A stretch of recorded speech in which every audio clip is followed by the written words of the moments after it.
Olá, você que acompanha o meu canal. Antes da nossa entrevista de hoje, eu quero primeiro te agradecer por estar sempre aqui acompanhando o TV Saudade Entrevista. Agora, se você gostar do nosso trabalho, se você gostar da nossa entrevista, dá um like, faça um comentário, compartilhe as nossas entrevistas, faça perguntas, sim que é possível, eu vou responder. Se souber, eu respondo na hora, se não souber, eu vou buscar a resposta para te dar. E também se inscreva, porque se inscrevendo, você ajuda o canal a crescer, você ajuda a trazer melhor conteúdo para você e mais. Você recebe automaticamente a mensagem, a informação do novo conteúdo que acaba de chegar. Então, curte aí. Vamos agora à nossa próxima entrevista.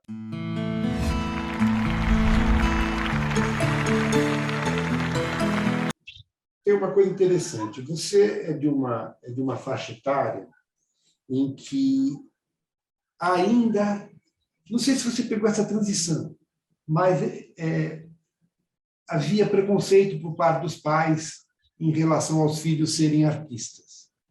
Porque homem é homossexual, mulher é vagabunda, todo mundo é drogado. Você enfrentou isso? Você teve que batalhar para convencer teus pais ou as pessoas responsáveis por você de que era esse teu caminho e que... Como é que foi isso? Por sorte, quando eu comecei, eu já era casada, então eu já era meio que dona do meu nariz. Mas os meus pais, no início, ainda mais da tradicional família mineira, eles me davam apoio, mas, por exemplo, nas noivas de Copacabana, eu tive uma cena nua. Imagina uma mineira com uma cena nua, morri nua na praia, sabe? E quando tinha cenas de beijo, era uma coisa, até. Mas eu acho. E o marido? E o marido? Não, meu marido era médico, eu era casada com um médico e ele sempre me apoiou. Sempre. Então, nisso, eu tinha a tranquilidade e a segurança que ele confiava em mim, ainda mais naquela história de que, para você ir para a televisão, tem a história do sofá, tem a história disso e daquilo, não é? Mas sabe o que é? Eu acho que eu sempre me mantive, sempre coloquei as pessoas à distância. Então, na Globo, eu nunca enfrentei nenhum caso, te juro, de assédio sexual. Nenhum. Sabe que eu tenho ouvido isso de muitas atrizes? Sabe? Então, algumas falam, porque tinha o sofá. Se tinha, não, eu não passei por ele e eu nunca fui convidada para o sofá. Eu acho que é muito da postura da pessoa, sabe? Mas havia realmente preconceito nessa fase, né? As pessoas mais velhas, por exemplo, e fora do meio achavam que tudo era artista, não prestava, né? Com certeza. E até eu provar para minha mãe e para o meu pai assim que era uma profissão como outra qualquer, foi ao longo dos anos mesmo que eles foram vendo que eu não mudei. Sabe o que eu mudei, América? Eu mudei o meu sotaque. Eu mudei. Porque quando eu fui contratada pela Globo, a primeira coisa que eles me colocaram foi para fazer aula com a Glorinha Boitmiller. Lembra? Já ouvi falar da Glorinha Boitmiller? Claro. Era o pássaro da voz. E por quê? Porque eu, como mineira da Gema, eu tinha uma voz miada. Eu não tinha voz assim, condizente assim. Aquela coisinha assim, mineirinha. Que ainda hoje eu escuto, sabe? Então, eu tinha uma voz assim, submissa, né? Era assim, oi, Américo, tudo bem? Olha, eu tenho 1,75 m, com uma voz, oi, Américo, tudo bem? Você é alto então, assim? Então, foi isso que ela foi me tirar. E eu tive altos papos com a Glorinha, foi muito engraçado, eu vou te contar uma história maravilhosa.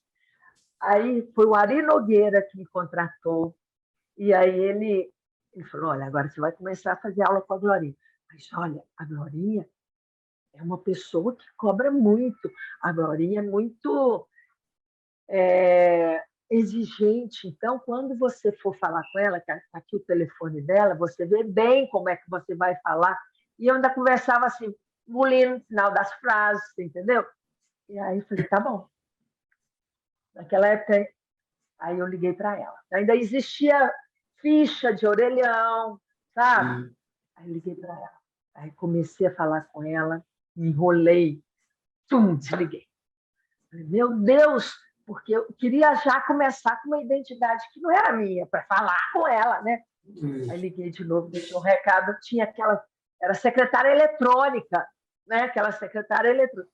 Glorinha, desculpa, eu liguei para você, mas eu estava com a ficha e as fichas acabaram no orelhão, aí eu estou ligando de novo. E ela riu muito. Aí, no dia que eu fui, aí eu falei com ela, falei, Glorinha, foi tudo mentira. Mineiro não sabe mentir. Vou te falar, é que é muita responsabilidade estar aqui conversando com você. E a gente foi traçar um método para engrossar minha voz, para ter uma nova identidade. E eu descobri, falei com ela, vai ser difícil, Glorinha, porque eu descobri que por mais exercício que eu fizer, a voz é a sua identidade. Eu tenho que mudar algo dentro de mim. Porque não adianta. Eu ligava para minha mãe chorava mesmo, porque eu falava assim, oi, mãe, tudo bem? Ela, o que eu estou fazendo com você? Oi, mãe, como é que está em casa? Não é a minha filha, sabe? Só ao longo do tempo, do meu amadurecimento, do meu crescimento, que foi brotando a mulher que não a mulher submissa, que se casou com 17 anos, sabe? E aí que nasceu a Patrícia Novaes Patrícia. E eu imagino que tem coisa assim, saiu de lá, onde todo mundo fala assim, tem a coisa do estar no ambiente. Imagino que também, de vez em quando, dá umas escorregadinhas, de vez em quando dá uma minerada aí, ou não? Não, basta eu ir para Minas, para patrocínio, que, assim, o que é interessante, o timbre ficou nesse e não muda mais. Mas o sotaque da melodia, esse ainda carrega o mineirês. Agora, teus pais são vivos? Não são mais. Mas eles te viram triunfar na profissão? Tiveram orgulho? Viram, minha mãe morreu em 2019, veio assistir uma peça. Ela nunca tinha ido ao teatro, veio assistir minha peça aqui em São Paulo. E eu fiquei muito, muito feliz. Ela sentiu. E na época eu fazia Mãe é Tudo Igual, que é a história de uma mãe, que era bem a história da mãe, sabe? E foi lindo. Para isso vale. É isso que vale a pena, né? E teu pai viu também você triunfar? Viu só na televisão, no teatro, não. Meu pai morreu em 2001, então... Mas viu você na televisão. Você tem irmãos? Nenhum? Você não, tem irmãos? E o melhor é que viu que eu fiz TV e que eu não fui vagabunda, que era o medo dele. Agora, você tem irmãos, Patrícia? Você tem irmãos? Tenho um casal que continua morando em Patrocínio. Nenhum deles que seguia a carreira artística? Não. Ninguém. Tem uma pergunta que eu faço sempre para mulher bonita que começa a carreira jovem. Você, hoje, tem noção de que algumas vezes você foi escalada pelo fato de ser bonita? Ou... Tenho, assim. Pelo fato da estampa na TV. Sim, né? Sim. Mas, por outro lado, também se torna um fardo. Porque a maioria acha que você é escalada por isso, e não pelo seu potencial. Mas há um momento, deve ter havido um momento em que você foi escalada, não por ser bonita, mas por ser boa atriz. Sim, eu fiz testes em vários, mesmo estando na Globo, vários personagens que eu peguei, eu fiz o teste, eu não fui escalada direto. Entendeu? Tá. Sempre... Fiz teste com outras atrizes também. Mas depois de um tempo passa a ser convite, não passa? Não. E você sabe, teve no início, era escalado o convite. E eu preferi 1000 vezes, eu tive muito mais oportunidades depois, com teste, com os testes, eu preferi os testes, porque aí era igualdade de condições. Não era quem indica, entendeu? Eu preferia os testes do que os convites. E aí, Patrícia, veio o Dono do Mundo, veio Noivas de Copacabana, nós estamos falando em 92. Quando que pintou o teatro na tua vida e como é que foi isso? Olha, aí veio, depois de O Dono do Mundo e As Noivas, eu fiz a novela De Corpo e Alma.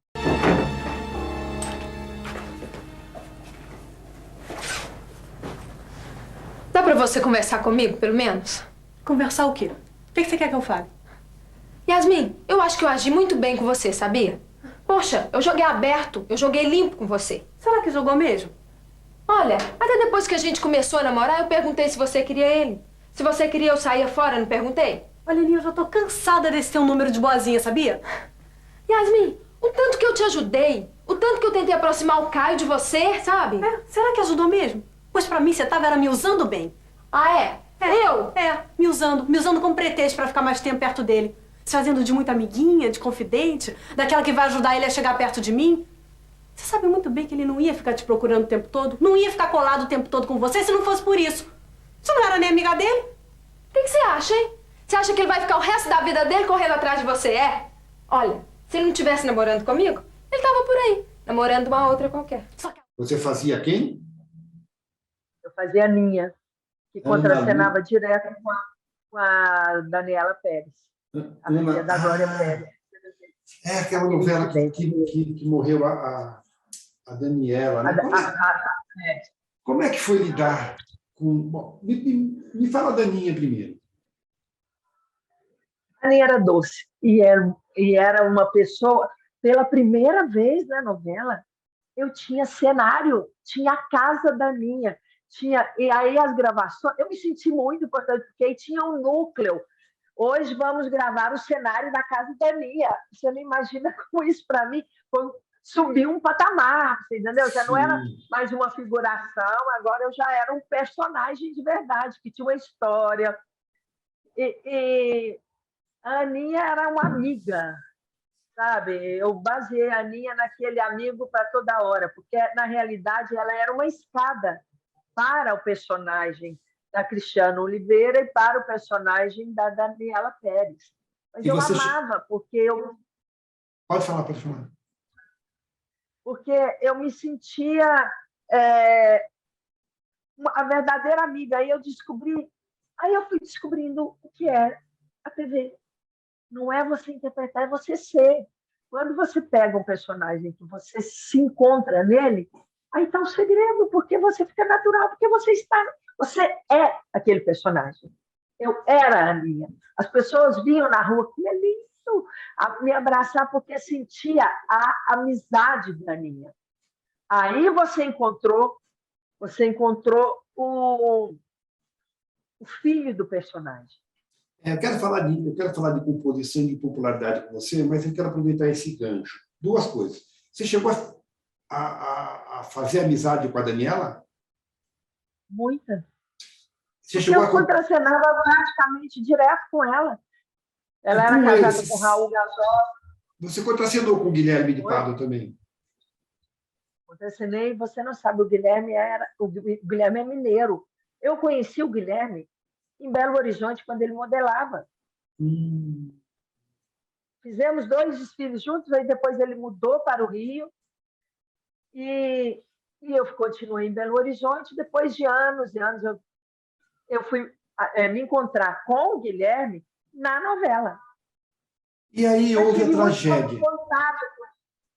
Tive muito pouco contato com ele, porque ele tinha o núcleo... porque tinha o núcleo rico e o núcleo pobre. E ele era do núcleo pobre, que ele era... acho que ele era mecânico, não sei.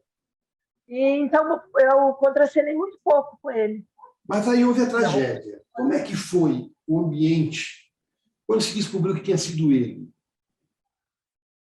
Raiva. Foi...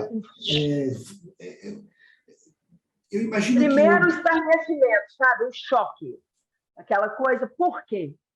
Porque no dia eu contracenei com ela até às 7 da noite. Ela morreu às 9. No outro dia, eu tinha uma cena com ela em Grumari às 6 da manhã. Eu saí de lá e ela ia fazer uma cena com ele. E ela contracenou com ele, por isso que a gente não acreditava. Nós fomos para o velório e lá no velório é que nós descobrimos que tinha sido ele. Foi... Revolta é pouco. É aquela coisa de monstruosidade. Sabe? Imagino o clima. Continuar a novela deve ter sido muito difícil, né? Muito, muito difícil, muito triste. E a Daniela era a personagem alegre da novela, iluminava, ela dançava, sabe? Então, e ficava todo mundo tentando encontrar uma explicação para o inexplicável. É inexplicável mesmo. Até hoje não se tem uma explicação convincente, né, Patrícia? Bom, não. Depois, então, quando é que pintou o teatro? Porque depois você fez Contos de Verão, é Globo também? Contos de Verão era uma... Olha, depois disso eu fiz... Aí eu comecei a fazer aqueles... Como é que chamava? Você Decide. Contos de Verão era um Você Decide. E eu fiz um Você Decide maravilhoso, que chamava Gilda. Quem chamava Gilda? O episódio chamava Gilda? Eu era a Gilda. Relação delicada ou bêbado? Relação delicada ou bêbado de abiscate? Não, era o bêbado e abiscate. O bêbado e abiscate. Era o bêbado e abiscate. Era. Eu era abiscate e ele, o bêbado, era o Luiz Maçãs, que infelizmente faleceu. E era um Você Decide que eu não falo nada, porque eu só estou na lembrança dele. É muito legal, porque a história toda é porque ele acorda com uma mulher morta em cima dele, que sou eu. Aí ele vai tentando lembrar as coisas. E a Gilda era uma mulher muito sedutora. É muito legal você fazer Você Decide inteiro sem falar, sabe? Muito interessante, muito. Bom, então, mas aí veio você fez o Você Decide, acho que foram 3, né? Pelo menos 3. Contos de Verão também era um Você Decide. Tá. Marina. Aí a Marina, de Contos de Verão. Mas aí eu fiz uma minissérie que era Anos Dourados. Eu fiz Anos Dourados, contracenei com o Zé Wilker. Anos Dourados, não, desculpa, Anos Rebeldes.